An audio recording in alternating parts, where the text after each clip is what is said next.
You stand on the shore of the ocean watching the tide come in. You sense the call of the sea beckoning to take you in further. You step forward little by little, not knowing what to expect, but expecting more. You keep going as the ocean calls you to enter in to deeper waters.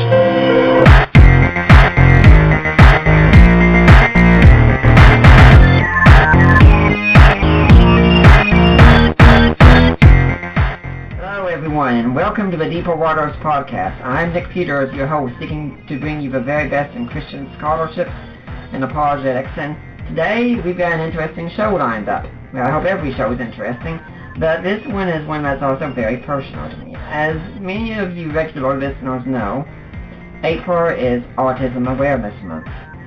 And since my wife and I are both on the spectrum with Asperger's, I always like to try and highlight someone who's in the field and get their input and talk to people who are related to people who are in the field. But this week we do have someone who's in the field himself. My guest is Ron Sandison. He works full-time in the medical field, and he's professor of theology at Destiny School of Ministry. He's an advisory board member of the Autism Society Faith Initiative of the Autism Society of America. Sandison has a Master of Divinity from Oral Roberts University and is the author of A Parent's Guide to Autism, Practical Advice, Biblical Wisdom, published by Charisma House. He has memorized over 10,000 scriptures, including 22 complete books of the New Testament and over 5,000 quotes. Ron has published articles in Autism Speaks, Autism Society of America, Autism File Magazine, Autism Parenting Magazine, Not Alone, The Mighty, the Detroit News, the Oakland Press, and many more. He frequently guest speaks at colleges, conferences, autism centers, and churches. Ron and his wife Kristen reside in Rochester Hills, Michigan, with a baby daughter, Michaela Marie, born on March 20th, 2016. You can contact Ron at his website at www.spectruminclusion.com or email him at sandison456@hotmail.com. And if you're wondering about those, we'll be discussing those again at the end. So, Dr. Sandison, welcome to the Deeper Waters podcast. Well, thanks for having me on your show. I really look forward to hearing your questions and being able to answer and share my insight and the gift God's given me. Well, let's talk a little bit about how you got to be doing what you're doing. Because when I read your story, I was kind of expecting to meet someone who was kind of like a nerd, like myself, in many ways you are, but you're also quite athletic, it looks like. Yeah, I had a great gift for track and cross country when I was in high school. And the key to my success was my mom.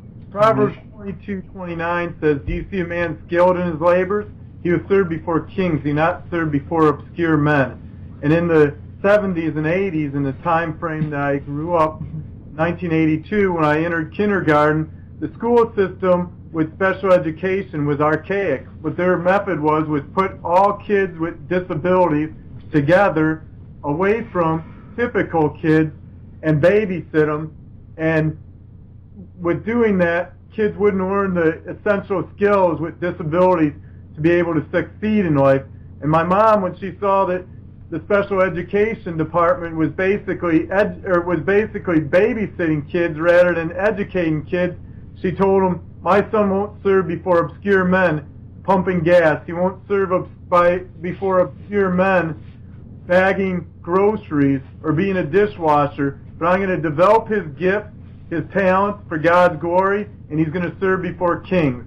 Daniel 6:3 says, "Now Daniel so distinguished himself among the administrative and satraps by his exceptional quality, the king planned to set him over his whole kingdom." And my mom knew I had an exceptional gift for memory. She knew I had an exceptional gift for not giving up, perseverance. And she knew if she could develop those gifts, I'd be able to succeed in life. Charles Spurgeon, the great preacher, English preacher, said, "By perseverance the snail made it on the ark." And my success in life had a lot to do with my mom, faith, and by perseverance, this snail made it on the ark.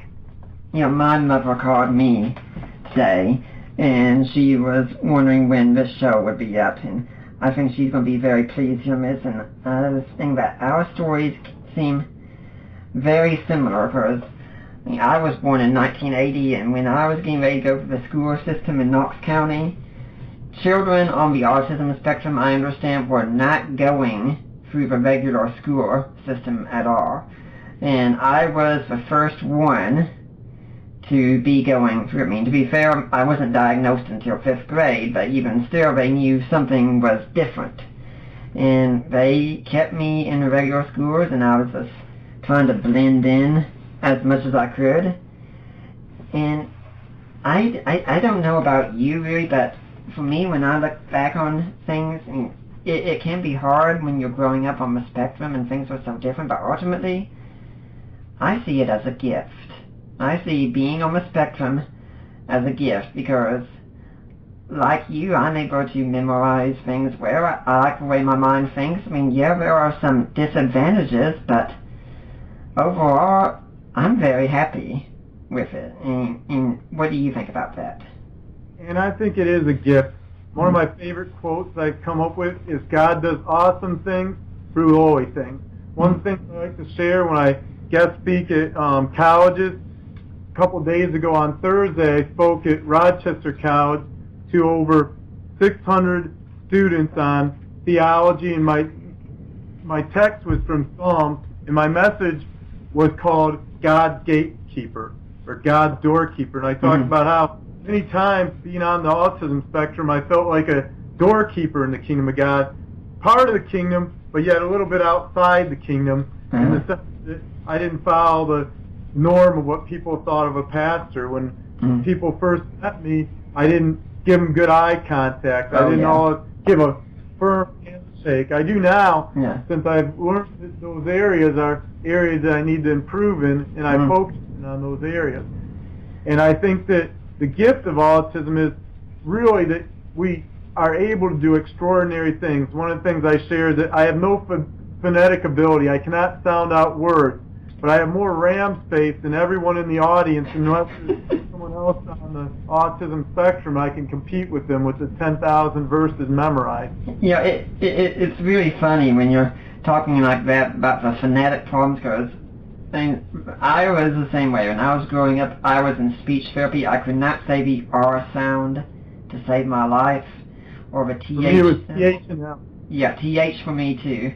And then when I was getting ready to go to Bible college, we went through vocal rehab with my disability, and they were saying, you know, you really should be considering going into engineering or such, because you're just so smart, and you know, ministry just doesn't seem like the right thing. But you said, no, I want to go into ministry. But you said, no. I said, look, ministry involves public speaking, and you are just not going to be able to handle public speaking. So I was one of like, yeah, I kind of wish they'd been there when I gave my senior sermon to my entire graduating class. That would have been pretty nice there. In that phonetic thing, for me, public speaking is just something that comes naturally. It's easy, and I remember Hugh Ross coming on my show once, and we were talking about this kind of thing, and he said something I think many people like us on the spectrum would agree. He said, I would rather talk to 100 people than to one person. That's how I am too. I think the crowd's better than individually. Individually, I'm always afraid of messing up in what I say. Yeah. When I was a TA, a teacher's assistant at Oral Roberts University for Old Testament and New Testament, I had a student, his name was Pedro, and the whole semester I called him Pebbles, because I was unable to pronounce his name or phonetically read it out.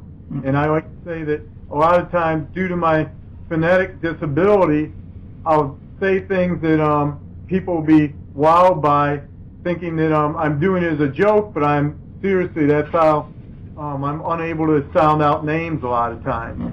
And my brother Chuck, 7 years old, used a joke to his friend that my brother Rod. You dropped out a little bit there. You got really quiet just now. Oh, sorry. Okay. My brother Chuck said when he was 7 years old, he said, I think my brother Ron speaks Norwegian because I sounded so different from the typical child. Yeah, when I was growing up, the first few years, I had to have pretty much a translator. with me. But we could be getting ahead of ourselves. Let's suppose someone's listening to it and they're not familiar with what we're talking about. And even if you've been around, you've heard the word autism, it can still be pretty hard to define. If you were trying to describe to someone what the term is, what would you say it is? I'd say autism is a different way of neurologically processing information. It's a way that's more, for many on the spectrum, visual rather than audio. Mm-hmm. That's why they first diagnosed me. When I was 7 years old, they said it was audio input disorder. Mm-hmm. Also, autism, for me, is repetitive behavior. Every day, I have to, at 3:30 p.m., I have to spend 2 hours memorizing Bible verses. Mm-hmm. And I was in high school, and I was a great athlete. Every day at 3:30 to 4 p.m., like Rain Man in his Jeopardy, I had to work out with weights. I could bench press 260 pounds my senior year of high school, and I could bench press 220 pounds over 10 times in repetition. So I think it's a neurological way of processing information different than what the typical person does. And there's an old saying, you met one person with autism, you just met one person with autism. Everyone is different, but there's certain characteristics that form the family of autism. One I'd say is repetitive behavior. Mm-hmm. One I'd say, sometimes delayed. Some people with Asperger's don't have the delay, but they have the advancement in their vocabulary. And then sensory issues. For me, sensory issues were the difference between bottled water and Mountain Dew. Mm-hmm. Bottled water, you shake it up, not much is happening, might blow off a little steam. Most kids, when they get upset, they're like bottled water. You can shake it up, they blow off their steam, and they're fine. Not me. I'm like Mountain Dew. I get shaken up, I'm neurologically carbonated, you open it up, you get the dew.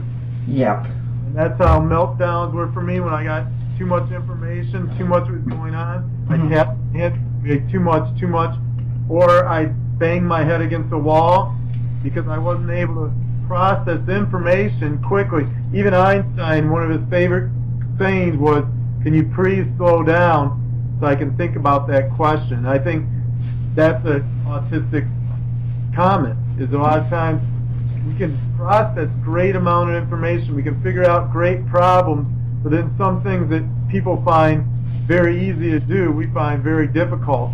A good example is my wife had a C-section when she had her baby, our baby, March 20th, Mikhail Marie, and she asked me upon discharge, go get the car seat out of the car.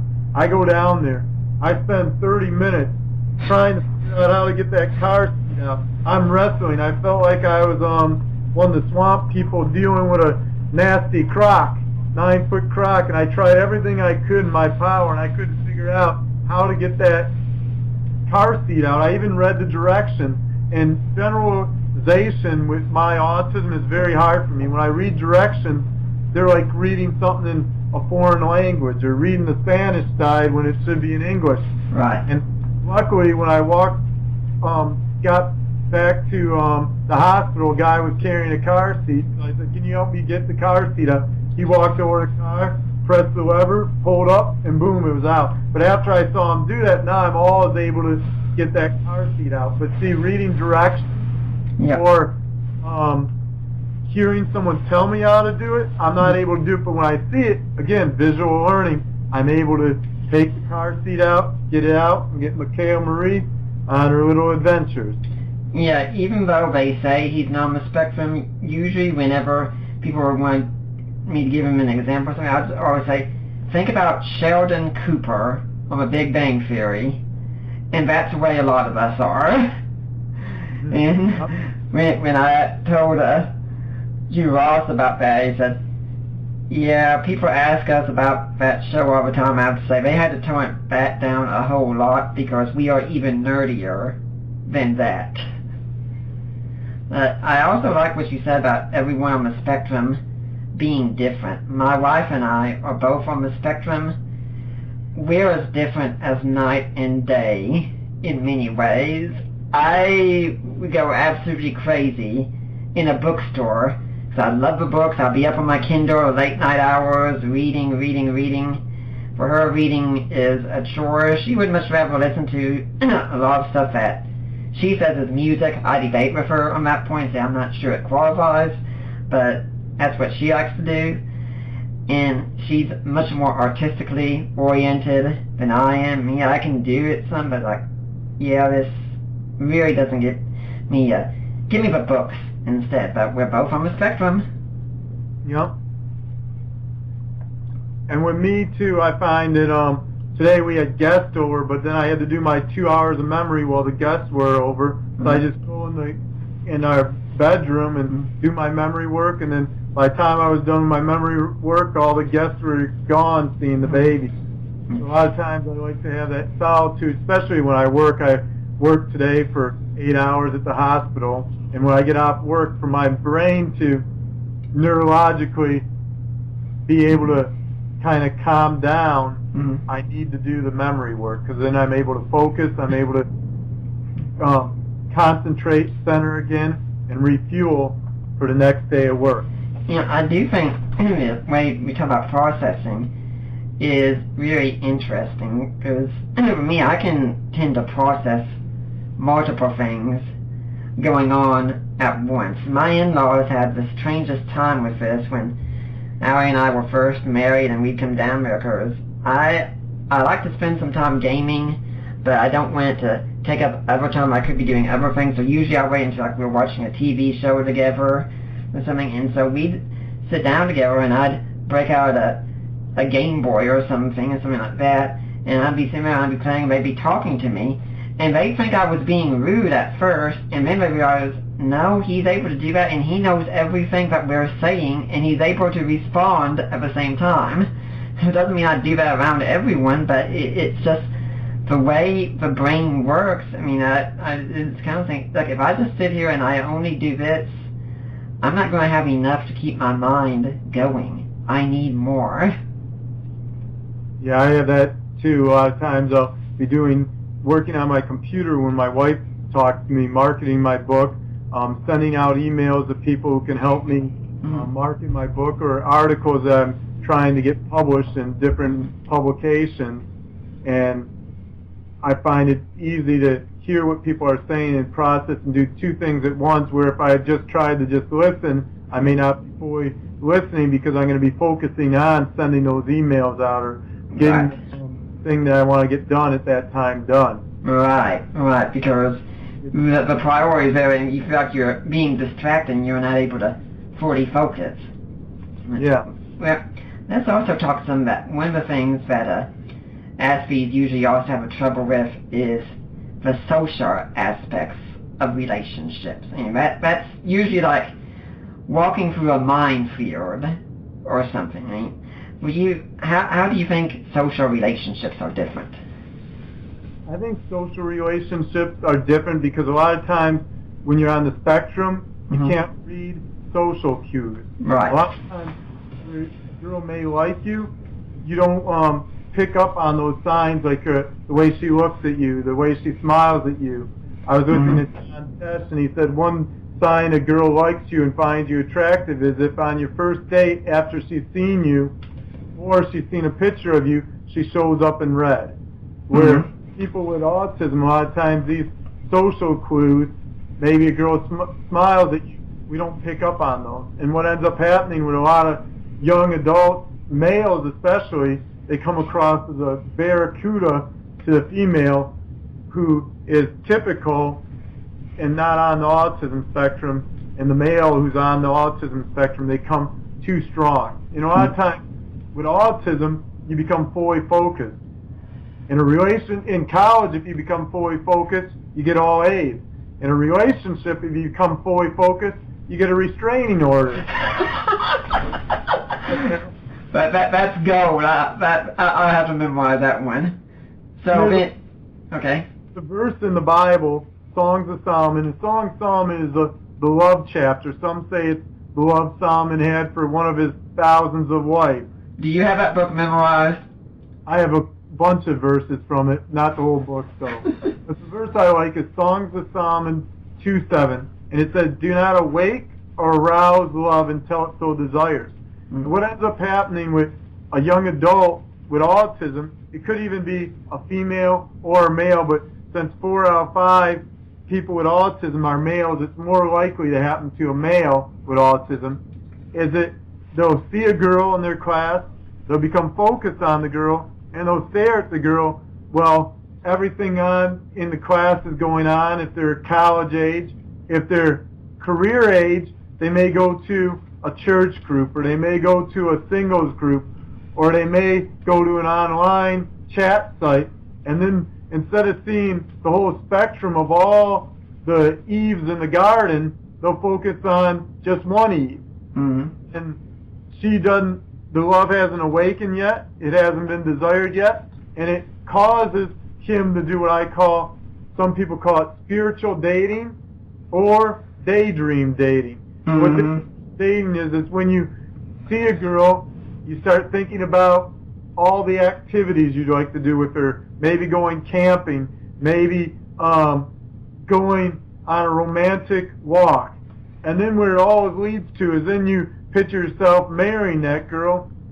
And what ends up happening when someone spiritual dates a girl, or you could call it daydreaming dating, by the time they're on the first date, they're already standing before the altar where the girl is just entering the first date.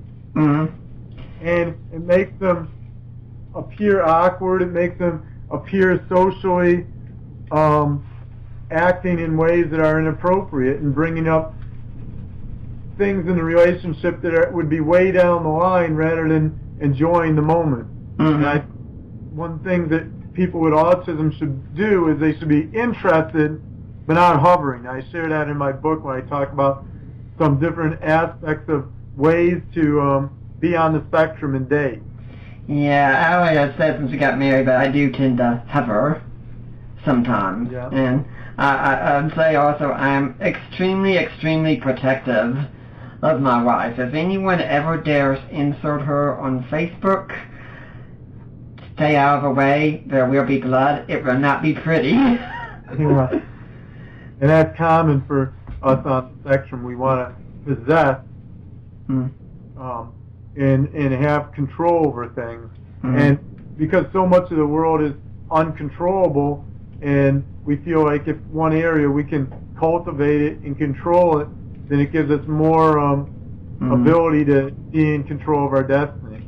Well, this kind of leads to the question that I'm sure a lot of people are wondering. This is one of my first questions I like to ask people on the spectrum when I find out they're married, is that, it's hard enough, a lot of times for neurotypical guys, to ask a girl out and eventually get married and such. How did you do it then?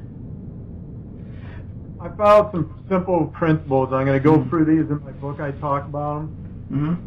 And one of them is never give up. There's a Bible verse, Proverbs 24:16. It says, "A righteous man falls 7 times, but rises again." And anyone who knows numerology in the Bible, 7's a perfect number. Mm-hmm. So you could be a perfect failure, fall every time in a relationship, but if you rise one more time than you fall, you'll succeed in the end.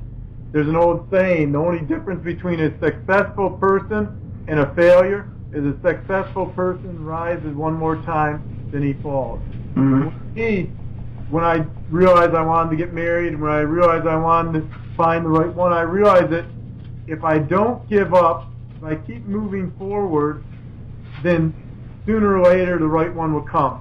When you go up the Statue of Liberty, there's steps going up, 3 steps up, and then all of a sudden there's a little way for you to rest. And a lot of times, dating's the same way. You go 3 steps up, maybe you step back, and you got to rest. Then you go up some more, and then finally you get to the top of the Statue of Liberty where the light is, and you learn from the different dating experiences. You learn insight in life where you were maybe darkened in your understanding before. Mm-hmm. The key is to learn from your experience. There's an old saying, a girl goes out knowing, a guy goes hoping. And what that means is when a girl meets you, within 10 seconds of her meeting you, she knows if she'd date you or not. When a guy goes out to meet girls, so often he's hoping, I hope I meet a girl today. And the approach that I took right before I met my wife is play it easy. Just be yourself. And then don't look for the girl. Look for the girl who's looking for you. Mm-hmm. You know that a girl goes knowing, when you meet a girl, you know if she'll date you not based on, does she give you eye contact, based on is her foot pointing towards you, body language. 90% of language is body language. Body language never lies. So if you can learn body language, you can learn how to interpret it, which many of us on the spectrum lack, then you can succeed. Also, there's an old saying that I love, it's not you, it's them. With autism, we have a tendency to take everything personally. It's like we wear our hearts on our sleeve. And whatever someone says to us, it's like you took black marker, wrote it on a white tag, and you posted on you. And when I was online dating, meeting girls, one of my friends met his wife online, and he said, I'm going to help you out, I'm going to help you put together a profile, and you're going to be successful like me. And what we found that was really interesting, that I think has a great impact and insight for people with autism, is this. I sent an email to this girl who was in Lake Orion, which was about 20 minutes from where I live. My friend, since I didn't have internet on my phone, I had the roomer phone, and where you can text but you can't use internet, I'd have to call him when I was on break at work, working afternoons, and ask him to check my emails. And he'd check my emails and let me know if I had any messages, and then he'd send them a message back. What was interesting is since he was on the site before me, he had a foreknowledge of who these people were, almost like a divine foreknowledge God would have based on his experience with them. And I sent an email to a girl in Lake Orion, and my friend Matt said, you got a 3-letter message, a 3-page message from this girl, Elizabeth. It's a great message. You can tell she thought through all that she put it. When you email her back, you're going to get another message. So I sent her a message. Sure enough, I got another message. He goes, when you email this third message, you're never going to get a message back. And so I emailed her a third message, and guess what happened? Never got back. Never got back. And what happened is, I go, how did you know that, Matt? I was thinking he was a psychic or something. He said, well, when I was on Plenty of Fish and Match.com, I sent her a message too. And after my third message, she never sent me back the favor. He said, it's not you, it's them. Mm-hmm. There's another experience. There was a girl, Rachel, who was nearby, and I had Matt check my emails. He goes, you got a phone number? He goes, it's a real phone number, Ron. But when you call it, she's never going to return the favor. And I said, how do you know that, Matt? Did you call it already? He said, no. He goes, when I was on there, she gave me her number too. And when I called her, it was a real number. I heard her name, and then I never got a call back. It's not you, it's them. And sure enough, I called and left a message, never heard back. Then there was a third one where I met up with a girl, went out, and my friend Matt said to me, you're going to take her out 2 times. Third time, when you try to take her out, she's never going to call you back. We went out to a movie, went out to dinner. Third time, I called her, never heard back. And again, you'd taken her out 2 times. On third time, and what happens with autism is you think everything's personal. So now you took out Elizabeth. You sent her the 3-page message back to her 3-page message. She sends you one back. You send one back. Third time, I wonder what I said. You start analyzing. Oh, yes. What did I do wrong? And now you become obsessed with that person, rather realize it's not you, it's them. Analysis paralysis. But a lot of times life is true. It's not you, it's them. Now there's exceptions to the rule. Let me give an exception. When I was in college, there was a guy who had autism, and he'd wear a 3-piece suit. He'd wear a trench coat even when it was 105 degrees in Tulsa summer, which was desert heat. And he'd get on the elevator, and it smelled like rotting crayfish for a week in a garage smell. Now, in that case, it is him. It's definitely him. When a girl turns him down, it's that rotting crayfish deodorant. Let's get back to the main question too. How did you meet Kristen?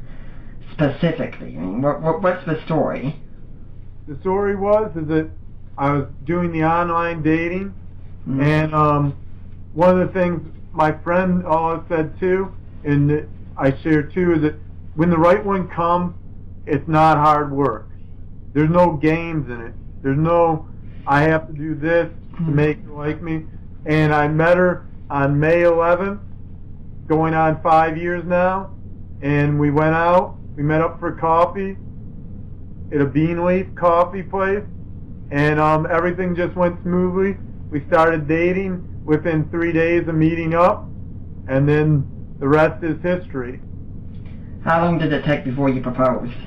I waited 1.5 years. The reason I waited 1.5 years was in 2005, October 9th, 2005, I met a girl, and after dating for a month, I thought she was the one for me to marry, and everything seemed like it was God, but it was really not God, and I had seen her.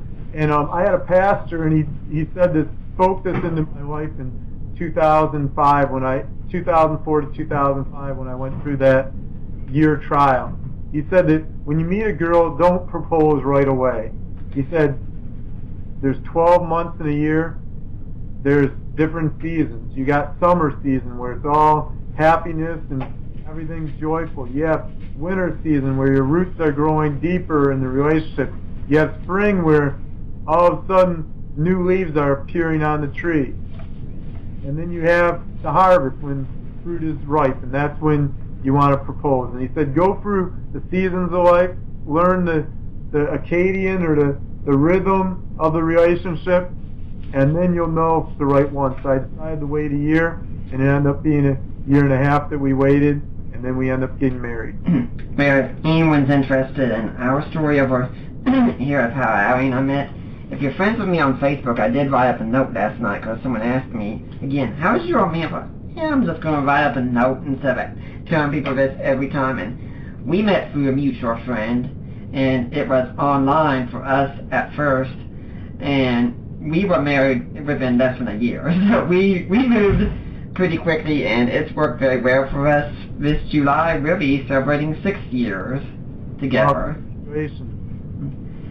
Now, how about, how is it in your marriage? Because it's going to be different from mine, definitely, if you being married to someone who's neurotypical. I mean, I'm sure there are many times that you practically drive her crazy with some idiosyncrasies, and then there are times that you just knock her socks off because you're just the guy you are, right?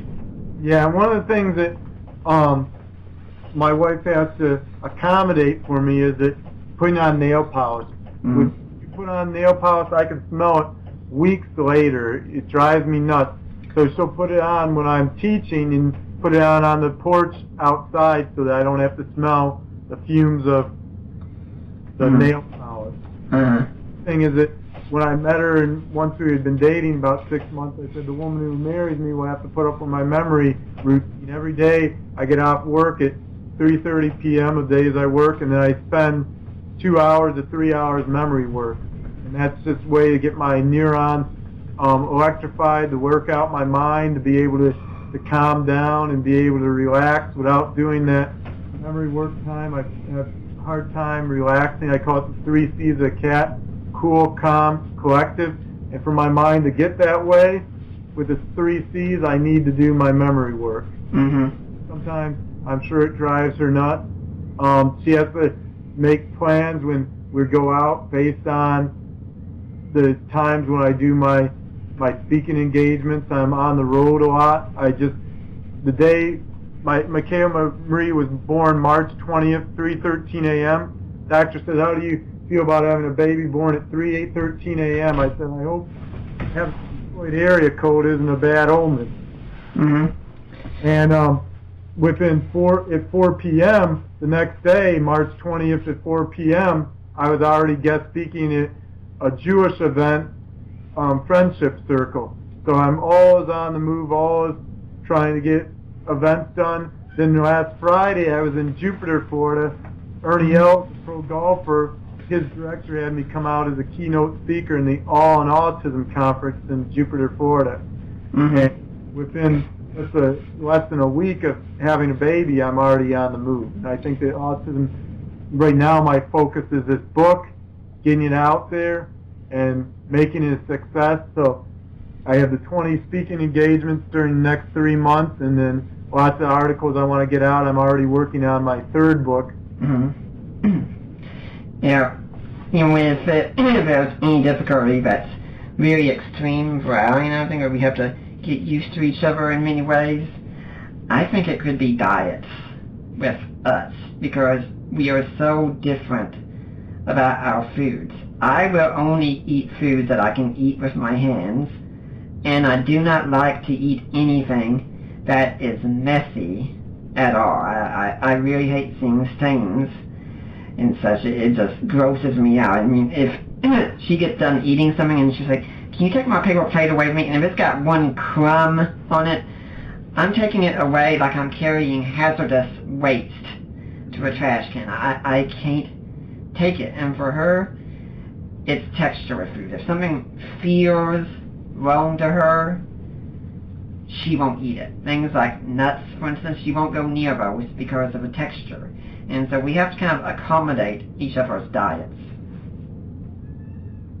With us, I say that when I guest spoke at Rob Parsley's church in Columbus, Ohio, he said his son Austin is a very picky eater. He said, what about you? I said, I'll eat anything. There's only one food I don't like, cassava. It's a rare root in Cameroon, Africa. That's the only food that I really do not like at all. I like a lot of foods, but for me, one of my paranoias as a kid was bare feet. I thought feet would make me go in a meltdown. It was because when I was 3 to 5 years old, I saw a person whose toenails had grown up, and they turned into like a macaroni. All shriveled up, and all her toes are like that. And when I saw that, it made me, with the emotional memory side of autism, whenever I see feet, I remember that grotesque foot that I saw, and made me paranoid of bare feet. Where some people it's food, for me it was bare feet. Okay, you can't see me right now, but I kind of put my fingers over my eyes a little bit and started rocking back and forth just a little bit. You know, I'm doing right now, but I could image everything you were telling me just now, and I can say that for me, one of my things I've had to struggle with, and I always want to work with me on it, especially this summer, is water. I am terrified of the water because when I was that age, I went to the beach with my family and got introduced to the undertow. Allie, meanwhile, is a fish in the water, and if I start getting anywhere where I start feeling uncomfortable, I start panicking. I mean, she wanted me to walk out a gym with her from one end of the pool to the other end, near the wall the whole time, going from 3 feet to 5 feet. Just walk with her. And 3 times on the way, I asked her if she'd taken out a life insurance policy on me. So yeah, that's one of the idiosyncrasies that Allie has to deal with. I guess you don't like the Job 38:16 experience of your journey that brings us to or walk the recess of the deep. No, not at all, no. You know, something I'd say also interesting for me in marriage, and maybe you can relate to this, is that generally I have not been a touch person. When people come up to me, I do not want them to touch me with a steel rod on my spine. I do not want them to give me a pat on the back. Nothing like that. The only exception to that is Allie. If she touches me, I can be calmed down immediately. Everything is okay. I can handle it.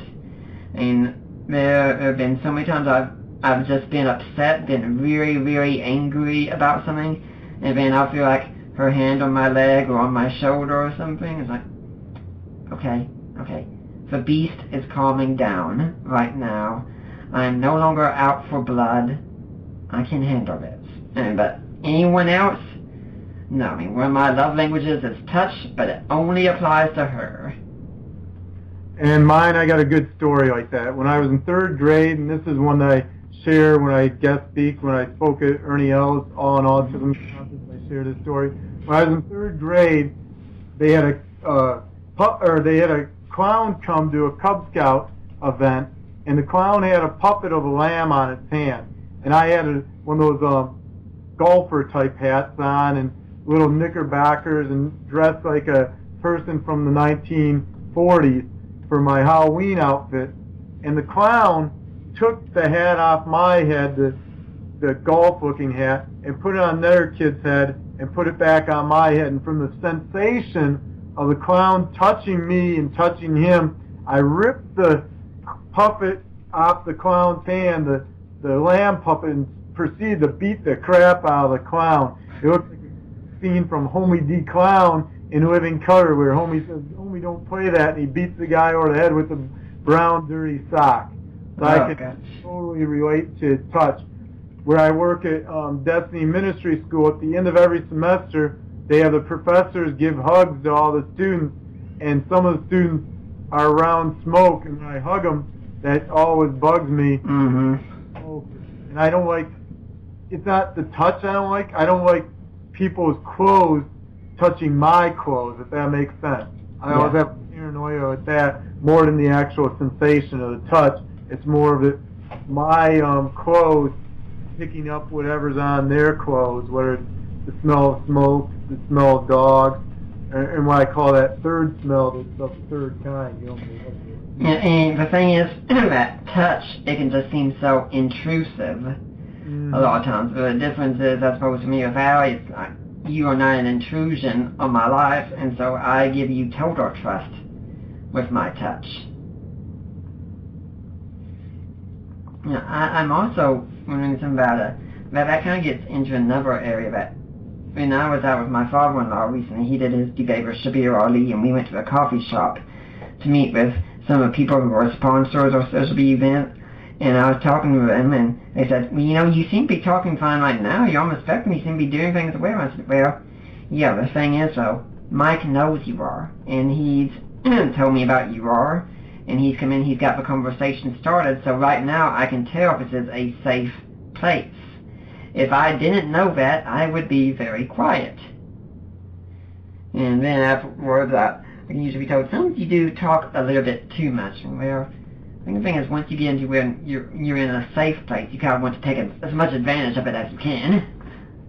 Yeah, one of the things I was going to add to that with me is, like you were saying, I like speaking in front of large crowds. Like I got to speak in front of 6,500 people at Rob Parsley's church, but then I don't like small, intimate groups to speak in sometimes. And what I mean by that is I did mission trips when I was at Oral Roberts University.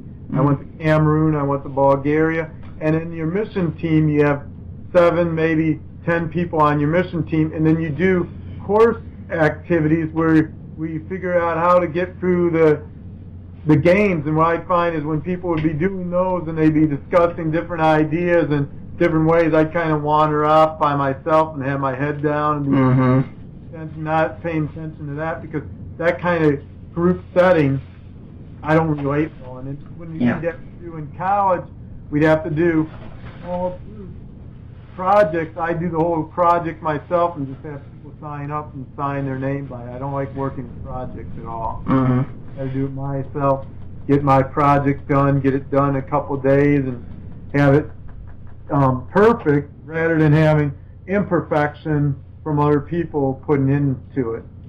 Yeah. So when you're teaching, now since you teach at college, do you tell your students anything before the semester gets started? Like let them know, hey, you know, this could be a bit of a different course for you, and here's why. Not really. I tell people that I always say instead of reading the book that's assigned, we're going to read my notes, because I do notes of everything, and then I go by my lectures are based on my knowledge of that subject, and I find that that's the best way of being a professor, sharing information. Sometimes if they're smaller classes, sometimes I'll get a class of only 3 students, and it's more of discussion than a lecture. But if it's a bigger class, I do, I'll say leave questions till the end. If it's a small class, we never get through all the lessons because we spend time on every rabbit trail and across the board. Yeah, I remember one class I was in seminary, got back from a break, and we started talking about the latest iPhone and such, and I said, we talk about this, not that it has anything to do with hermeneutics, not like that's ever stopped us before. And then when I was in high school, we had a French teacher, and we had the Channel 1 thing, which is a news story, and both of us in the class, it was a small class, we knew, hey, that's an interesting story. If we get her talking on this, we can spend the whole day just talking about it. And that's what we did sometimes, just spent the whole day talking about that. It was every single rabbit trail thing is interesting when you're on the spectrum. Yeah, that's true. I also like what you said about how you want things to be perfect, because I think this is one of the great weaknesses we can often have on the spectrum, is perfectionism ranks very, very high. And usually, for me, if I'm playing a game, for instance, it's not enough to win the game. I have to be able to unlock everything, find every secret, do everything perfectly, and then say, okay, now I've done it. Because you don't want anything less than perfect. Yeah, I find I'm a perfectionist, and if I mess up a Bible verse, or I mess up in my presentation, when I presented it one place in front of a large audience, one of the people in the audience afterwards came up to me, and he was on the spectrum, said I'd be terrified to speak in front of a couple hundred people. And how do you do it? I said, I can tell you exactly each time I messed up in my presentation. And maybe just in one word I didn't say, or I got the punchline a second later than I normally did when I do the presentation. And I'll focus sometimes on that rather than the 20 people who came up to me and bought a book or enjoyed my message. So I've tried to become more laid back and focus on that perfect. There's a verse in Matthew chapter 5, ye be perfect, therefore your Father in heaven is perfect. And verse 48. Yep, verse 48, 5:48, you got it. Yeah, I find when I give a talk somewhere, only one time did I give a talk, and I had PowerPoint up there, and I consider it one of the worst ones I ever gave, because I was absolutely glued to the PowerPoint and having to do things step by step. But if I get up there and speak, I get up, I don't put any notes before me or anything. I just get up and speak, because I've been studying this stuff for years, and I know it well enough. I mean, when I was in a church in Charlotte, sometimes they'd want me to teach what was called the educational hour, and they'd say, hey, something like 2 minutes before the hour would start, say, hey, do you think you can teach for an hour? Yeah, sure, I can do that. Because if I had notes up there, I'd get distracted by my notes, because I think I have to follow those perfectly, and it became a problem. Yeah, I find that I usually use manuscripts, but then I also at the same time go by what's the heart. Nothing great came out of the mind, but out of the heart. And I find that a lot of times too, that when you have a manuscript, you become enslaved by it, where you know the stuff, you study, you fill yourself up, you're on fire. Like John Wesley said, catch me on fire and let the world around me watch me burn on fire for Christ. So I think it's good to be filled up and be able to give out the overflow. Yeah, when I was in seminary again, there was a time I took a final, and one of the questions came back from the New Testament, said, how do you know the New Testament is true? I think I wrote 5 pages on that, and I don't know how many of them were in the book, but I was just, I know this, that's down, and just got done, here it is. And also, when I was doing this kind of thing, I also wanted to try and be, not just get it done perfectly, but I wanted to be the first one done. Everything was a competition. Yeah, I found too, seminary, I had to get all A's, which I did, but it puts a lot of pressure on us, and then it makes the journey not as fun along the way. Like I've learned over the last few years that one thing with my book that's come out, I won't read my book until the next book comes out, because then I know that some of the stuff they would have taken out that I had in there and they change some of the wording of things, even with my permission, knowing they change it, I find it easier not to read what I've written. And most people were telling me, when I was telling them that story, they said that every movie that Robert Endill made with Freddy Krueger, he said he could never watch himself play Freddy Krueger because his imagination of the character was so much greater than when he saw himself on stage, because he could picture perfectly how he imagined himself looking, that in the movie took away from his actual acting.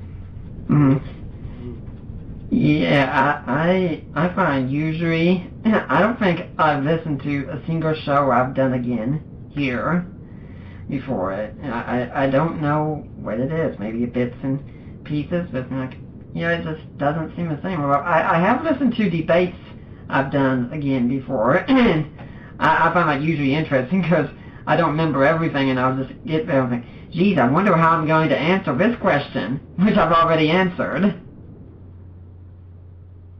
I find the same with teaching and preaching tapes, that I don't like listening to them again, because then I always realize the place I messed up. And there's some people who love to listen to their messages over and over again and critique them and learn better speaking methods. But I feel like with me, it's, what you see is what you get. The knowledge is there.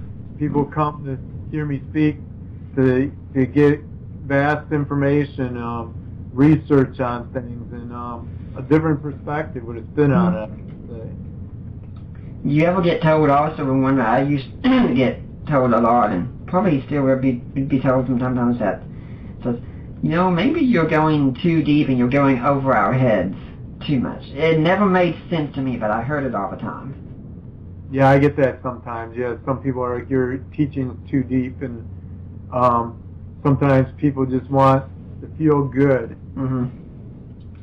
Yeah, I was going to my parents' church with them for a while once when I was in Knoxville, and he said, our Sunday school class isn't here today, our teacher isn't here today. I mean, would you step in and fill in for class? I think it was on like 2 Kings and such, and I came in and I said, okay, let's talk about 2 Kings here. Who do we think wrote 2 Kings? Any ideas? Silence. And when was it written? Silence. And I'm thinking, okay, this isn't a good thing. And why was it written? Silence. And afterwards, my dad was saying, son, I think you needed to come down for our class. Son, I said, no, in all honesty, I think you all needed to move up some. That kind of thing happens, and to me it just blows my mind when I meet a lot of people and say, how can you not love this stuff and just really enjoy this stuff so much?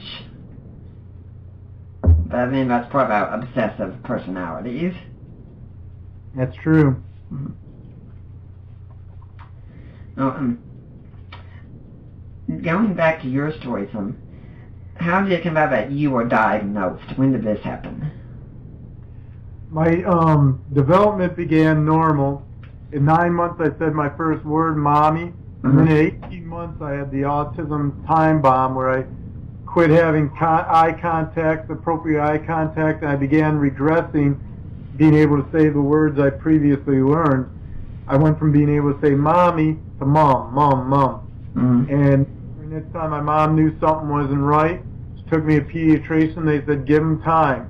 And then when it was time for me to enter the school system, at age 7, they diagnosed me then as audio input disorder, which today is PDNOS on the autism spectrum. I haven't heard of PDNOS. What is that exactly? It's the development delayed, but it's undefined.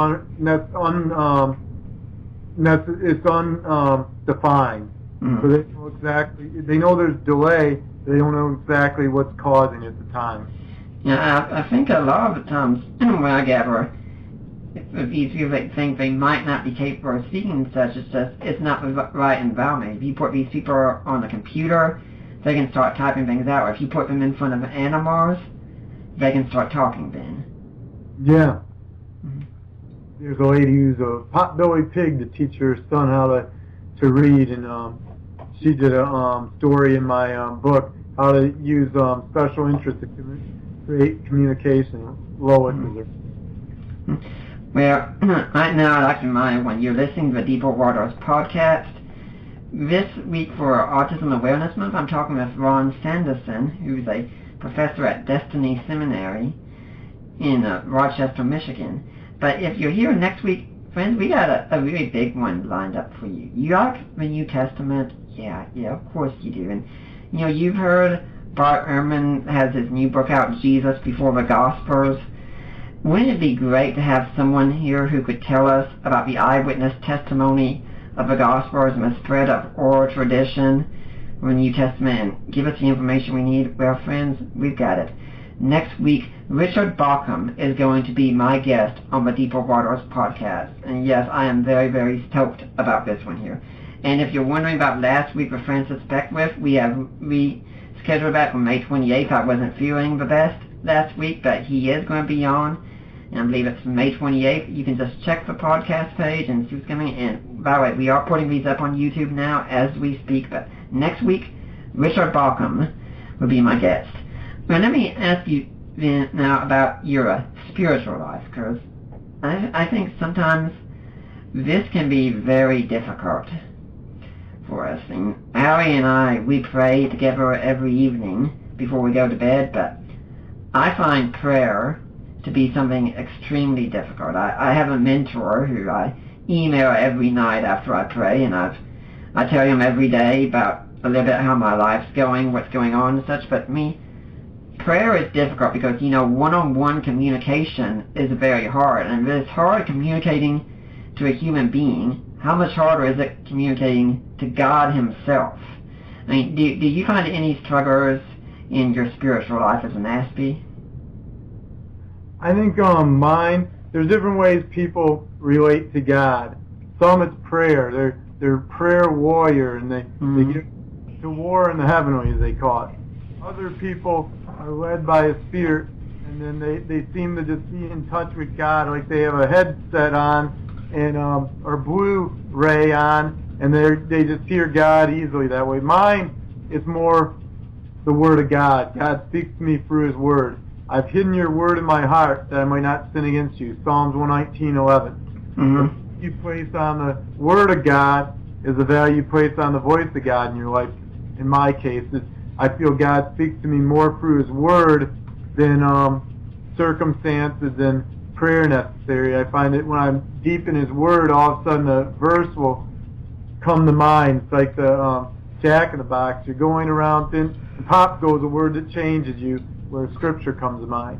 And I find I'm more of a literal thinker. Sometimes I abstract, but more literal, that through God's Word, that's where I connect best. Yeah, I'd agree with you on that one. I'd add in that me, it's where it's reading books like good theology, good history, and such, and learning something. Because I can learn something new, and all of a sudden it'll just explode into an insight, and that gets me into the whole excited mindset and such. I mean, if you took me to your average church and you had a worship service going on, you playing all this music, trying to get people in the mood, and I'm just saying, can we sit down soon? I'd rather just get to the sermon. Okay, that's the part that I'm really interested in. Yeah, and I think Karl Barth said it best. Prayer without study is empty. Study without prayer is blind. I like that quote. Yeah. And I've heard some people say, you know, if you're thinking about God throughout the day a lot, that's a kind of prayer in itself. I know I'm also thinking about this can be something that we do on the spectrum, is that we can sometimes have emotion or disconnects, because I don't think we feel things a lot of times the way other people do. My wife might be the exception. She's a very strong feeling type, but I've been talking with a lady who saw me speak once, And Allie says the same thing about me when I was speaking. And he said, I just could tell that when you were speaking, there are a lot of people who love the knowledge and such. I said, this is someone who just really loves God. And I said, honestly, I would be the last one to say that about myself, because I like myself to say, I don't see a great lover of God, but everyone else looks and sees, and I figure for me it's just probably the emotion or disconnect. I like this quote by St. Augustine: by loving the unlovable, God has made me lovable. We have such perfection that we a lot of times feel like we're not serving God the right way. Look at Moses. He was a murderer. He murdered a Egyptian. You look at Paul. He was a persecutor of Christians before he got saved. And a lot of times we forget the journey that the saints before us have gone on, and we think that we need to go on this mountaintop experience with God, and instead of just enjoying that journey. Yeah, I think we've gotten caught in something in the church. The church has always got caught in that everyone expects to have these grand, huge spiritual events going on in their life, and say, no, it doesn't usually work that way. Sometimes it can happen through small, little things that you open your eyes up to those kinds of things. And from my personal life, to use an example, Allie and I are cat owners, and we love our little kitty. And there are many times I can just see our cat and think, you know what? I think it's just amazing that God has created another center of consciousness right here in this little being here. And the reason he exists is because God is there. And I'm just going to this whole theological treatise in my head immediately. That is just amazing. And it's not a grand event that's happened, it's just a simple thing. I've just seen my cat, and that's all it takes. It's a quote from Kempis: there's no creature, regardless of apparent insignificance, that fails to show us something of God's glory and goodness. That's imitation of Christ. I always love that quote. Yeah, I can picture my wife as listening to this conversation, and great, someone who's memorized things just like my husband has. You got any G.K. Chesterton? That would really drive her crazy, because I quoted Chesterton constantly when we were dating. Yeah, one of my favorites is his, The Real World is Stranger Than Fiction, G.K. Chesterton. Yep. My cat's name, Frishma. It means miracle, and she was a miracle cat, that she was a stray and hidden under a log, and they found her and just were able to rescue her, so I love cats too. We got a cat and a rabbit. When we were dating and engaged and such, I'd quote her something and said, you know who said that? Who? Chesterton. And after a while, she just learned over and over and said, yes, I know, Chesterton. This is my favorite Chesterton quote. If God can't soften the heart, he'll soften the mind. And my grasp, my reach so well exceeds my grasp. When you were always talking about this world, that we are loved, that we can become lovable, that I always tell people, that's something that happened for me when I got married, because I lived with a roommate before I got married, but it's not the same as having a wife there with you, because you have to connect on every single level. Ari has taught me more about love and theology and such than anything I have learned in a seminary, because I've had to learn it through the school of having to practice it every day to learn what it really means to love someone. Yeah, I've had to grow up to, once you get married, you realize there's a lot more responsibilities. Especially having a baby makes it even more responsibilities. I remember the first night the baby was crying, and the best illustration I could think of is the Epic of Gilgamesh, where it talks about the people were crying so loud, God said, why did I create this thing? after we told them this and how it was keeping God awake, the people were so loud, and I think this baby I created keep me awake. Yeah. It's gotten into a rhythm of sleeping, so it's not so bad anymore. Yeah, when we first got our cat was a stray cat too, and he ran under our bed that night. I said, honey, this cat's going to be your responsibility here. You really want the cat, you're going to have to take care of things around here. So the cat ran under the bed. We didn't know what we should really do. Well, we'll just go to bed, and whatever happens, happens. And I still remember I checked the time there. It was around 2:20 in the morning. You're and so then myself, being the good, caring, doting husband that I am, I just do what every good husband does at that point and say, honey, wake up, the baby needs you.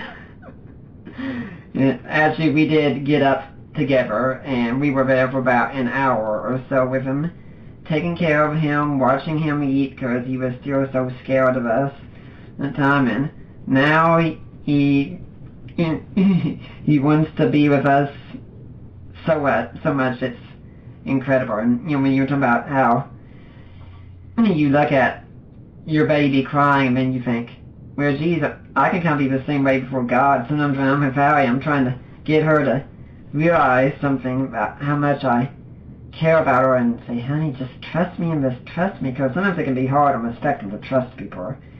And I can just imagine going to God and saying, God, I just wonder when she's going to be able to trust me, because I do so much good. I try and care so much. Isn't it a parent isn't it just a parent? She should just trust me entirely, and why doesn't she? And every time I start thinking about it, I can picture God looking at me and saying, hey, bonehead, I've been asking you the same thing all your life. When are you going to do that?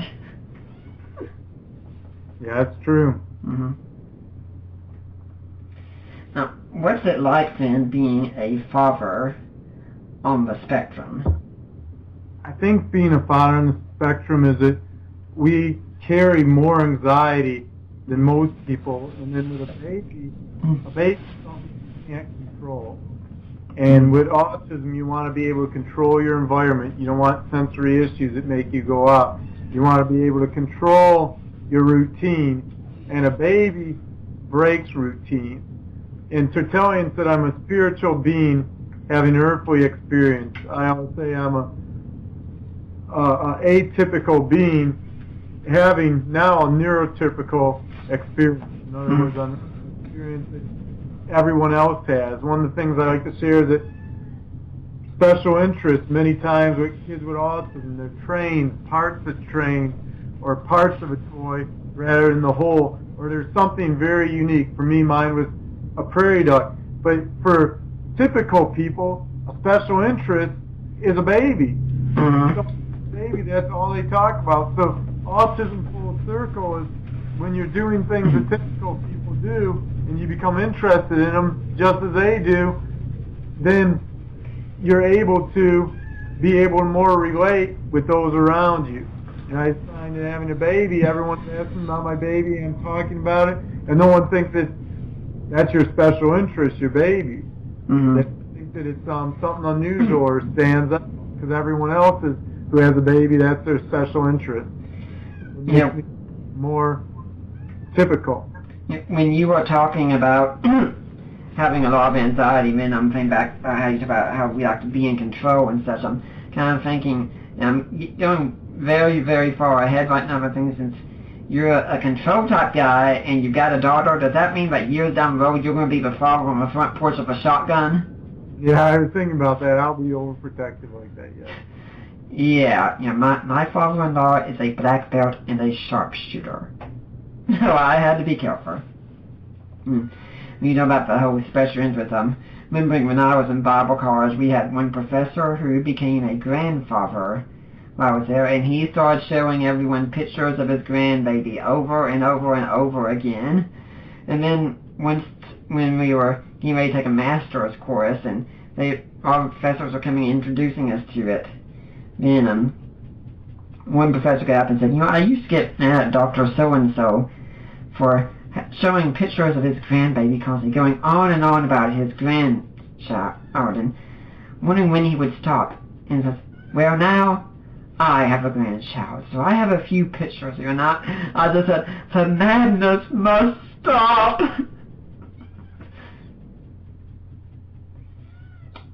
I'm guessing that pretty much goes with what you were talking about, the whole special interest thing.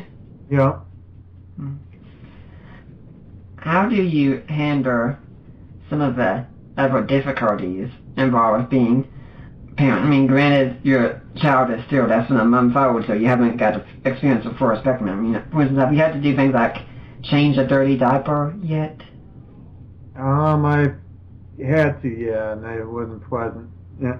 One of the things I did is when we picked the location for where we live only 10 minutes from my parents' house, making it easier so that when I'm at work we have a parent to babysit the child, because we're living on the spectrum. I'm sure you've experienced too, is that for the degrees and the amount of education you have, you're usually underemployed. I work in a hospital, and I work part-time as a professor, but I'm still, for the degrees I have, making under what a typical person would make. And my wife works full-time in human resource, and then even together with our income, we still make less than where we'd like to be right now. And most people would be at the same age. I'm 40 years old, my wife's 33, and that's why we can't afford daycare. Daddy daycare, we can't afford you. So we have to have my parents babysit the Mikhail Marie while we're at work. Otherwise we wouldn't be able to get by.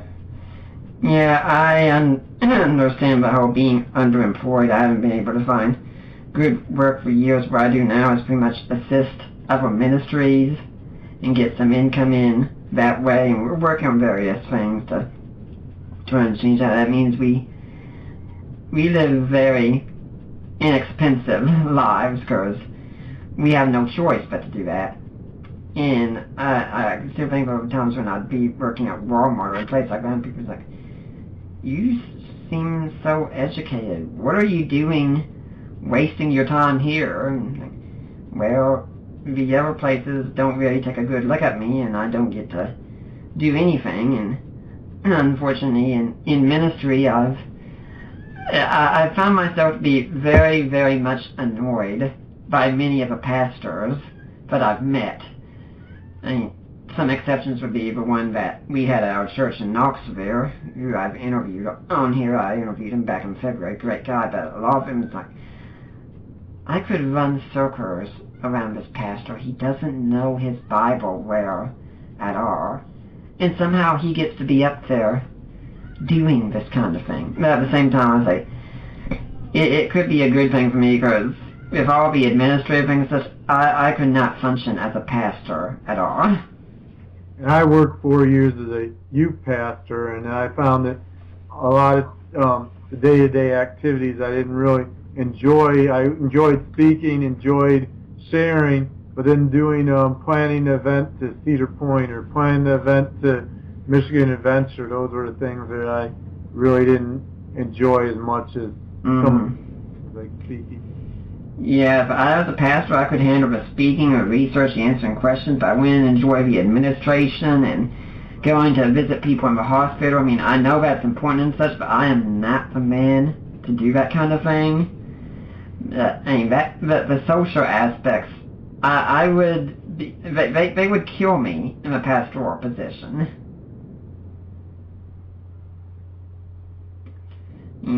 One thing I've thought before is I've said, I would just be thrilled with my interest if churches would have a position such as Minister of Apologetics. Have someone come in, just be someone who can answer the questions, and you're going to have a Minister of Worship, a youth minister. Why not have someone who's a minister in this area? That I could handle.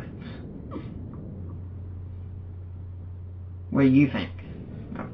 I like that idea. My first book is a Christian apologetic book. I'm still waiting to get it published. I'm hoping to get it out there and get it published. It's called Thought, Choice, Action, Decision Making that Releases the Power of the Holy Spirit in Dr. Ron Rhodes from Dallas Theological did the foreword for the book, and I had over 40 theologians, well-known, do endorsements for the book.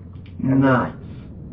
after writing that one, that's how I got the agent, and then from the agent, I got Charisma House to pick up my book, A Parent's Guide to Autism, Practical Advice, Biblical Wisdom. And then I'm just beginning to work on my next book, third book. It's going to be called Double Trouble, Raising Two Ministers on the Autism Spectrum with Savant Abilities. Where Chuck also has autism. He has Asperger's, and he's a pastor full-time of a 200-member church, Lutheran church, and then he works as a counselor too. Who was this? My brother Chuck. Ah, okay. Pastor, full-time pastor. 200. Yeah, I'd like to remind everyone at this point, and it's probably fitting since we just talked about finances some a bit, that you're listening to the Deeper Waters podcast, and everything we do here, it really is listener-supported.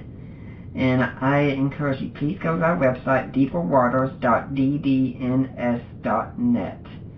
And when you're there, you'll find a link, and it tells you to help support the work of Deeper Waters Christian Ministries, where you click that link, you go straight to Risen Jesus Ministries. Have you gone to the right place? Yes.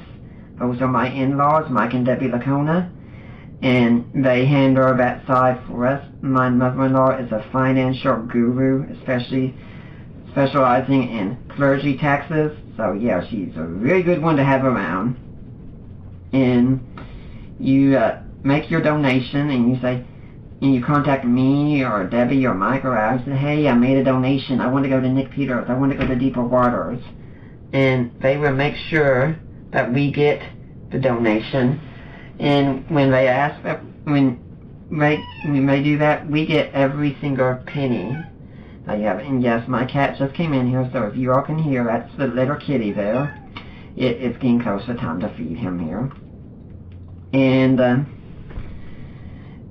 when you do that, I'd really especially like it if you'd consider becoming a monthly donor to a ministry. Monthly donors are our bread and butter. They really keep us going. And friends, we really appreciate people like you and count on people like you.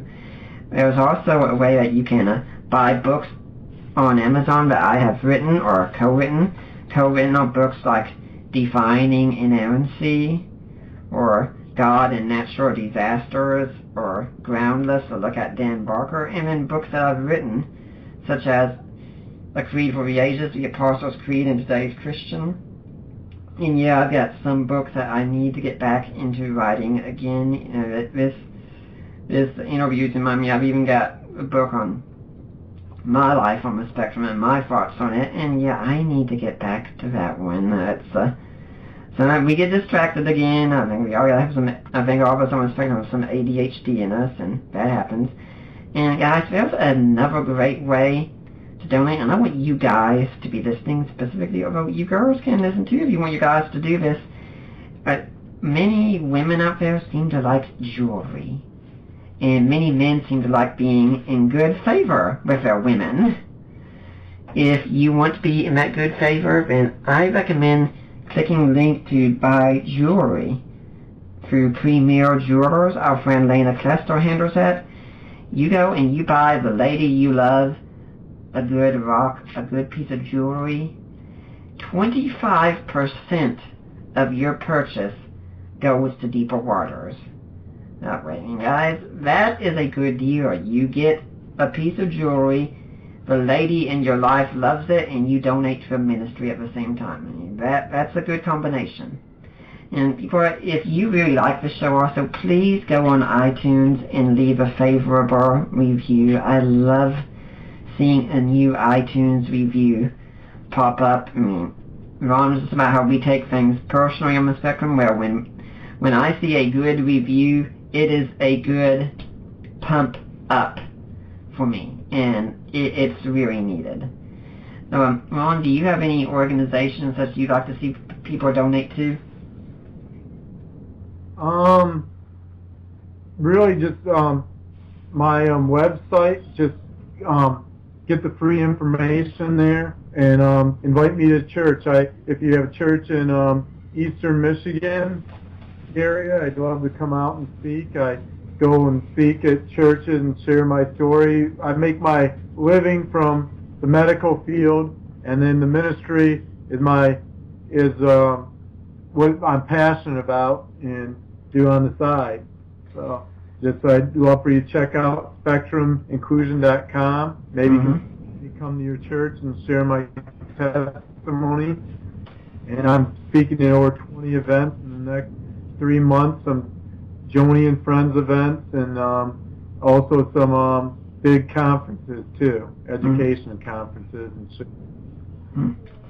You know, when I was giving that talk there about donating, and it did come back to what you said earlier about the wearing your heart on your sleeve and how you take things. And I think that, and this applies even to ministers that aren't on the spectrum, that those good words that people give, they really mean a lot. Because a lot of times, if you're in ministry, I tell people many times, ministry can be a thankless position, because people come to you with questions, needs, and such, and it can often be a one-way street. And I've encouraged several people, get a folder, if you're in this field, on your computer, call it your encouragement folder.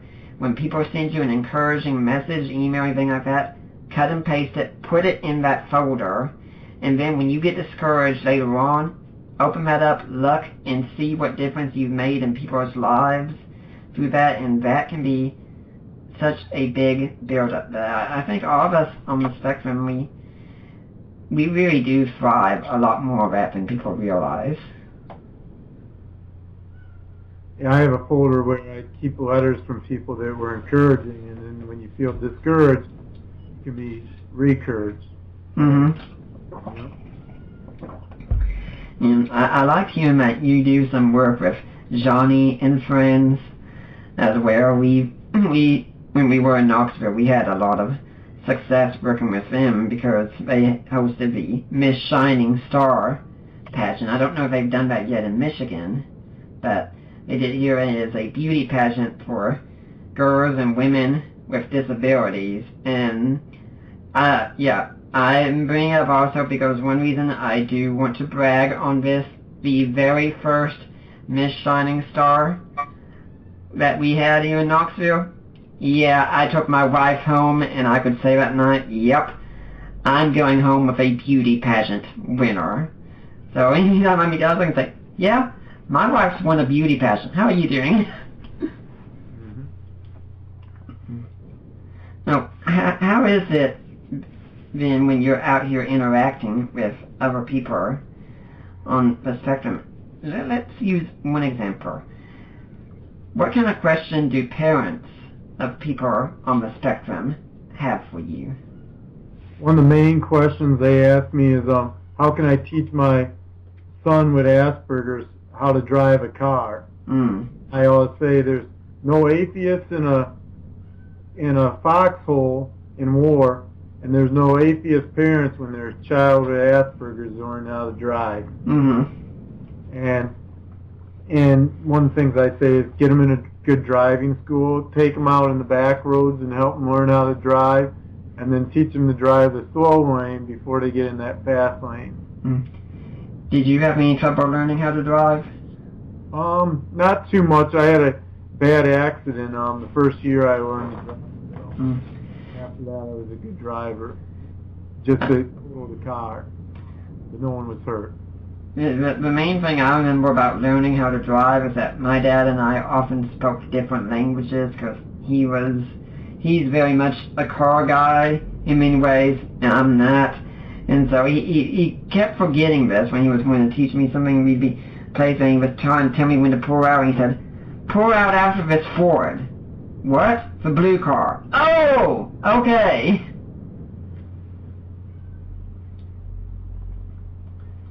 And for me, that was the difficult because my mind did not understand forward. And we'd be parking somewhere, he'd say, park next to a Chevrolet. What? The red car. Oh, okay.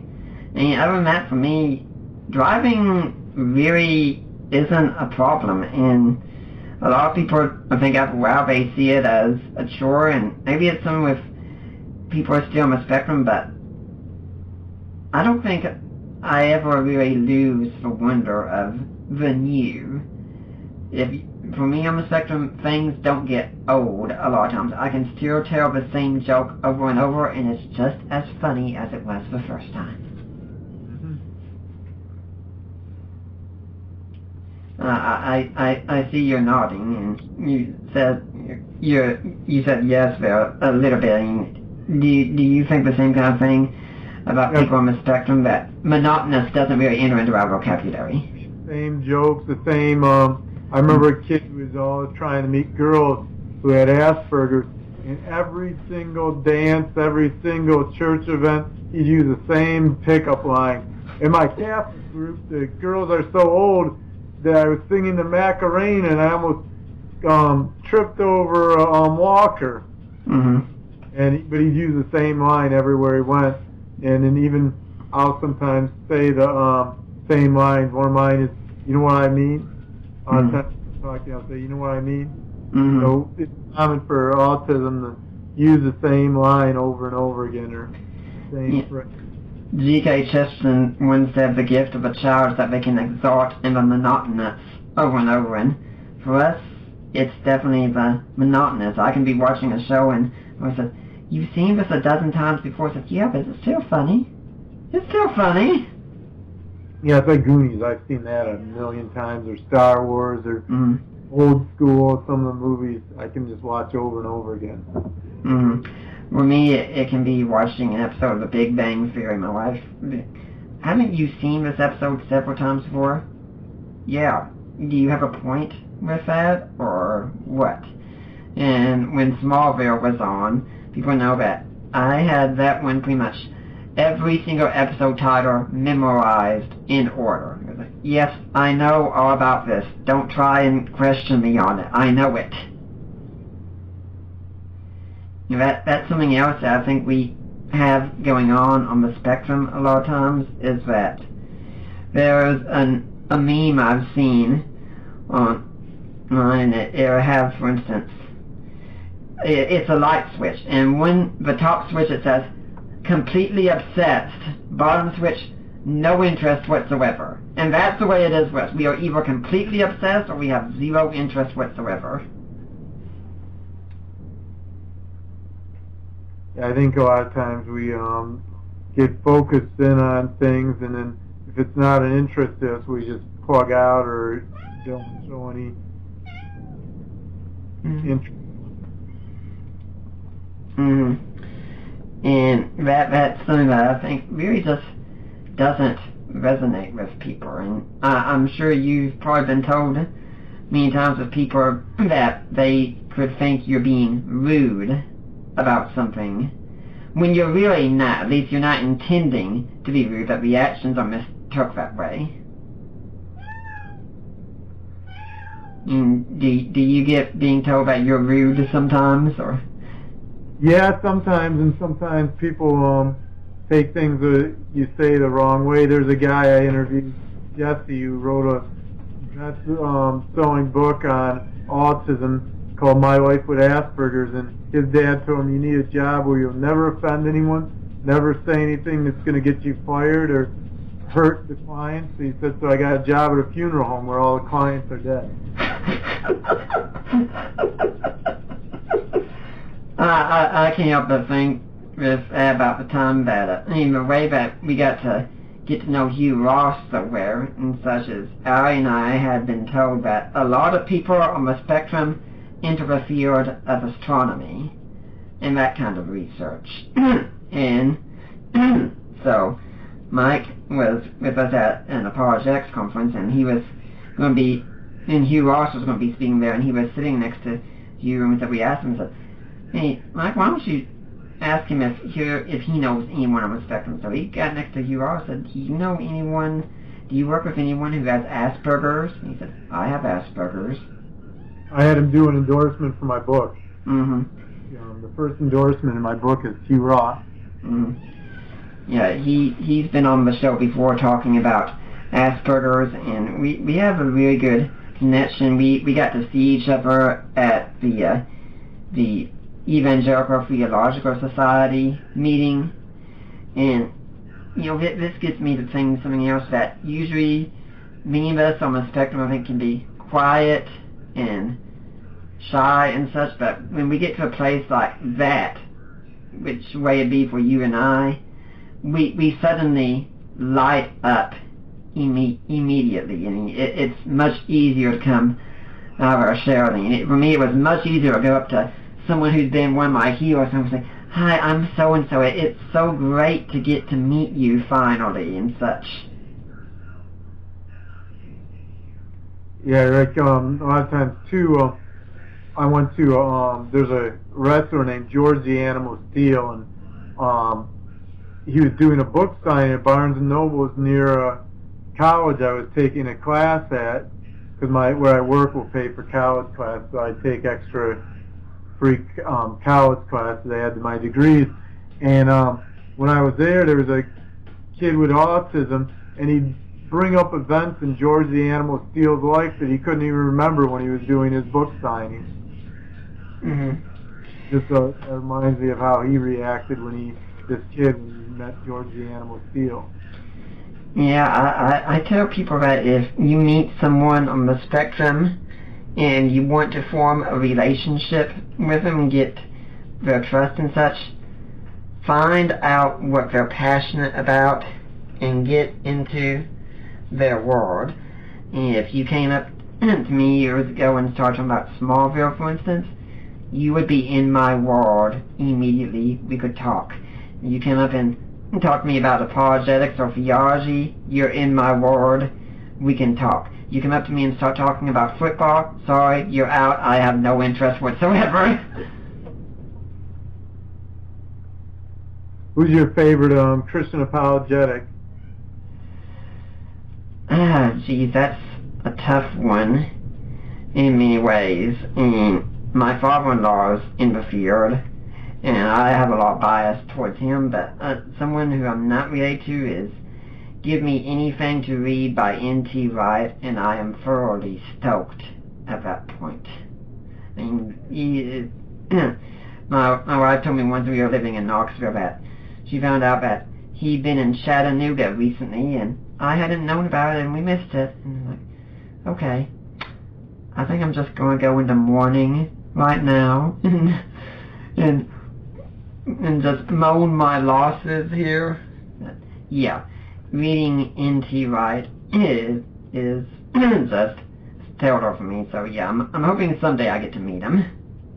I haven't met N.T. Wright yet. He's one, if you send him an email, he'll always email you back, though. Yeah, I did email him once about being on the show, and he did email me back. And Allie saw me getting that email, and she said, it looked like you were on ecstasy when you got that email. You were just so excited. Yeah. Something else I think that this gets us in the spectrum, something I was just thinking when we talk about trust and such, is that Allie and I have said that loyalty is very big for us on the spectrum, and if someone wrongs us when we're on the spectrum, we do hold grudges. You do not forget that when you don't trust the person again, but if you become someone we think we can trust, we will crawl through fire for you. I mean, do you think that's accurate too? Yeah, I agree with that. With the whole book thing, I had a while back someone do an interview, but it was one they had me type up answers to, and then they tried to use it to promote their book at the expense of my ideas, and then make my ideas their book that it was against like what my ideas were, and I felt hurt by it, and then I sent them a message back. You can't do that to people. You can't use the person at their expense to try and promote your own self and then make them look bad.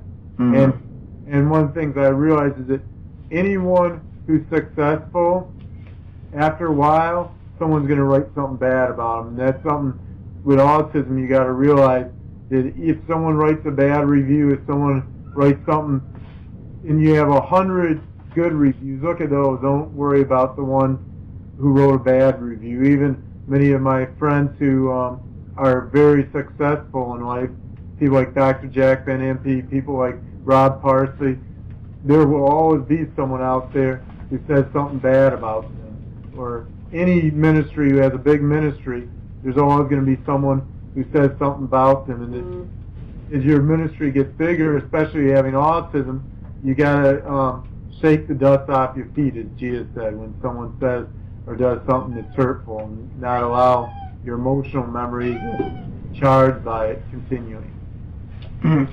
Yeah, I've had to learn to build up tough skin after a while, and my wife said, I don't know how you do it. And I said, the thing is, I've had to learn some people are worth listening to, some people aren't.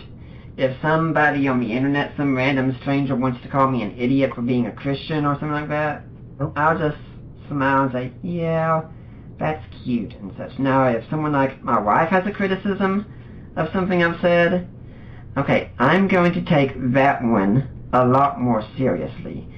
But if it's just some random person, life's too short and I can't please everyone. Yeah. There's an old saying, make compliments in cement, your complaints, make them in out of dust so they can be blown away.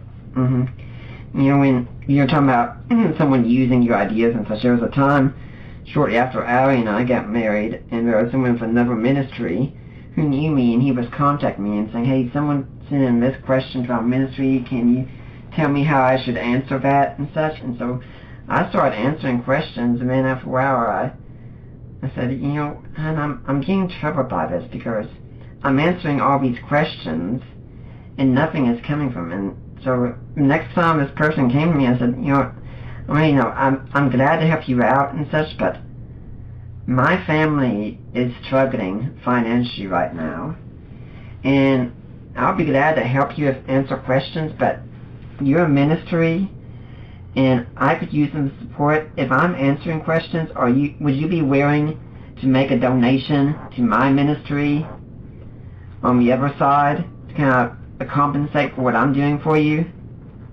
And he's like, oh, okay, thanks. And that was the end of it.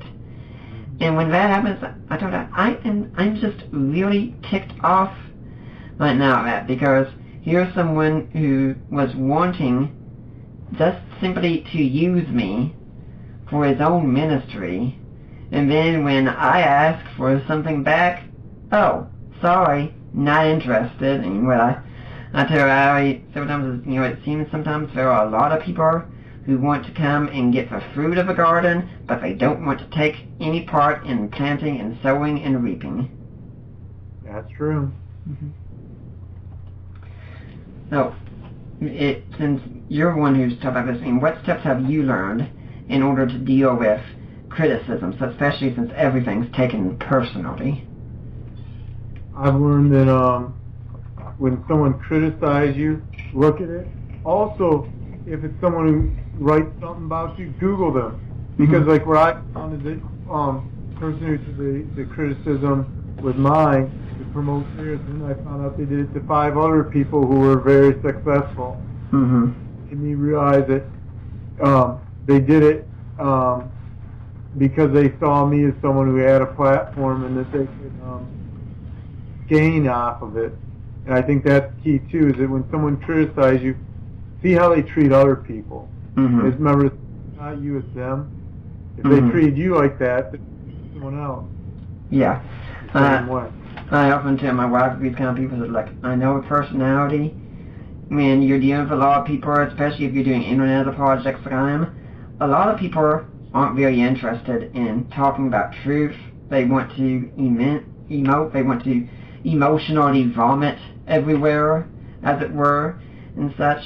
And so you don't really listen. I mean, when you meet people who think they're so brilliant because just by virtue of opinion they have, you don't bother. You just look and say, okay, what's your argument, why you believe that and such. And, you know, maybe every now and then, sometimes you will meet someone who gets the best of you, but after a while, when you keep doing this kind of thing, it doesn't happen, and you have to know really who you are and what you are capable of, and know that what person over here says, it doesn't really matter, and if you really have something to work on, the people who care about you will tell you what that is. Yeah, I agree with that.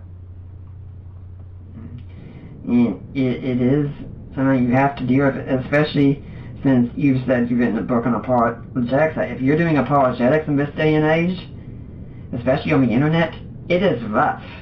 There are trolls and monsters of all sorts out there, and they don't care about what they say and do to you. They are out there to seek to kill and destroy at that point. And so, as I say, you have to know how to deal with it.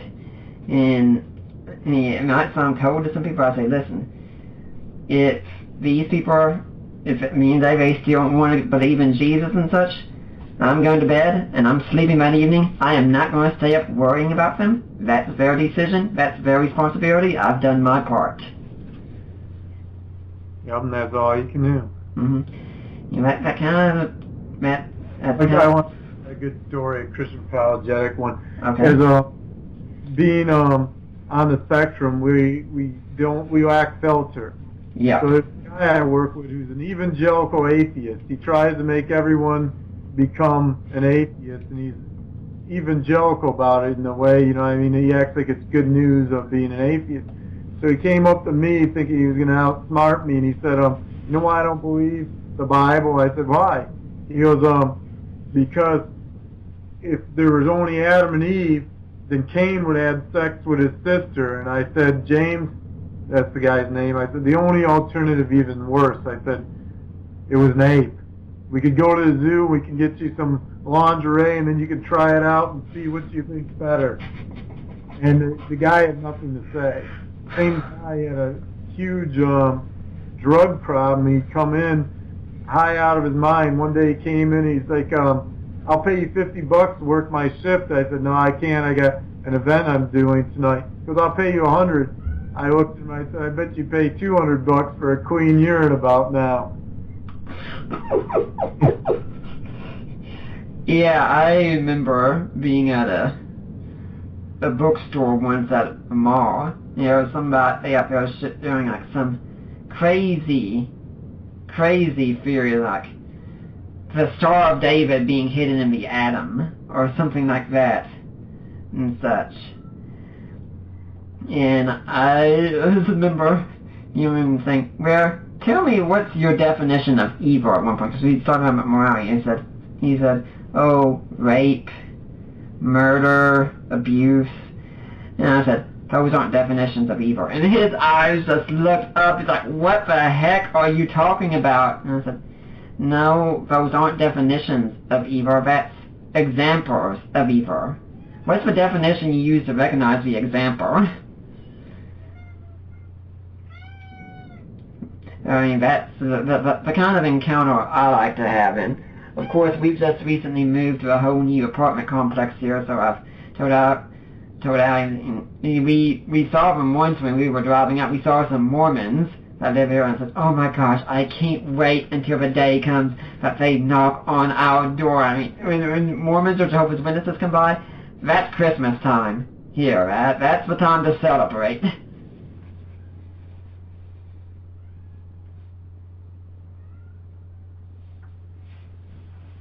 Did they ever come by? They used to come by some when we lived in the city of Coreyton, which we lived in before we came here. They came by for a while, maybe visiting with us and chatting, and then after a while they just stopped coming. I never understood it. I'm such a nice guy. Why would they want to stop seeing me? I got a funny story. What I used to do when the Jehovah's Witnesses would come to my house is when I was in seminary, I had taken 3 years of Greek. I'd ask them, do you know Greek? And then they all would say, yeah, I know Greek. So I'd hand them a Greek New Testament and just open up a random place and say, can you please read this? And of course they say, I can't read this. And I'd translate it for them. And there was a guy who came by my house, and this was right when I got out of seminary, and I pulled out my Greek New Testament and handed him it and said, I asked him first, can you read Greek? He said, yes. So I handed him a Greek New Testament. I had one. I said, read this, and he couldn't read it. And years later, I was working in a place, and a guy overheard me teach that I taught at Destiny Ministry, and that I teach Greek, and he looked at me and said, I know Greek. And right then I realized it was the same guy, and he didn't know Greek. So what happened? Did you try and do the same thing to him again, or what? The what? Did you try and do the same thing to him again, or what? No, I couldn't then. That's too bad. I asked him some questions. I knew that he didn't know. He still didn't know Greek. Yeah, I'm currently trying to work right now on learning the language myself, and my father-in-law, he's kind of like a Greek guru, and he's going to be working with me on it as well from time to time, but I've been told, yeah, Greek is a language you'll probably be able to catch on to pretty simply, because of the way your mind works. You're going to handle all the information very, very well.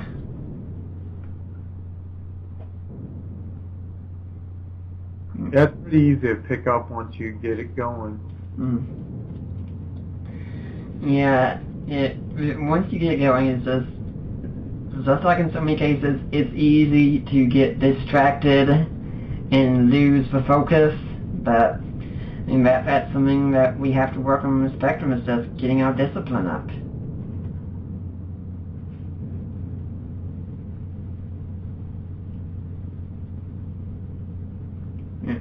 As we're getting near to the time, what do you see going on in the future for the community of people with autism? Do you think things are getting better for people with autism? What changes do you think are coming? I think one of the major changes is in the whole area of employment. Something astronomical, like 70% of people with autism have never been gainfully, or never had a job, and it's like only 5% or less than 5% will ever have gainful employment, and I think that's going to be key. In Michigan, I heard it on the radio and saw on TV for autism awareness. They're trying to create more job opportunities. I think that's going to be the future of autism, is being able to get employers to be able to use the talents of people on the autism spectrum and use them for God's glory, and use them to create jobs for other people too. How do you think an employer could best use someone on the spectrum? I think an employer can best use someone on the spectrum by seeing their gifts, working with their gifts, seeing that they're neurologically they may operate different than other people, but then to not discriminate based on neurological differences. And it'd probably be best to not put them in a job where they have to be a people person, as it were. Yeah. Do you think that this is going to happen, or is it just something you hope happens? I think it will happen. I think it takes advocacy, it takes understanding, awareness, and education, and people will come through and come around. What can people do if they want to get involved in helping out with something like this? Organizations like Autism Society of America,